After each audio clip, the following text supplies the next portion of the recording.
Hello everyone, আসসালামু আলাইকুম। আশা করি সকলেই ভালো আছেন। আমি মোহাম্মদ তাওহিদ হাসান, আপনাদের নতুন এক ভিডিওতে স্বাগত। আজকের ভিডিওটি অনেক মজাদার হতে চলেছে।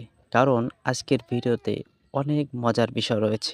আমাদের গ্রামে প্রচুর বৃষ্টি হওয়ার কারণে আমরা কয়েকজন ভাই ব্রাদার মিলে প্ল্যান করলাম যে আজকে আমরা নদীতে গিয়ে গোসল করব। তো ভাইরে ভাই নদীতে এসে দেখি কত পানি বেড়েছে ধারণার বাইরে। তাই আমরা কয়েকজন মিলে নদী চলে আসলাম। এসে দেখি নদীর পানি এত পরিমাণ বেড়েছে যে আমাদের ধারণার বাইরে। তাই সবাই মিলে প্ল্যান করলাম যে আমরা গাছে উঠে সবাই নদীতে ঝাঁপ দিব এবং মজা করব।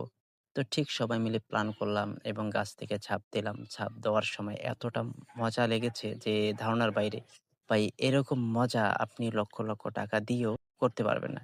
এই যে আমরা যারা ঝাঁপ দিয়েছি তারা সকলেই দেখুন আমার সামনে, এই যে দেখুন স্বাধীন। এই যে আমি আসতেছি, আমার পিছনে হচ্ছে ওর নাম হলো রাব্বি। তো সবাই ভালো থাকবেন, সুস্থ থাকবেন। আসসালামু আলাইকুম ওয়া রাহমাতুল্লাহ।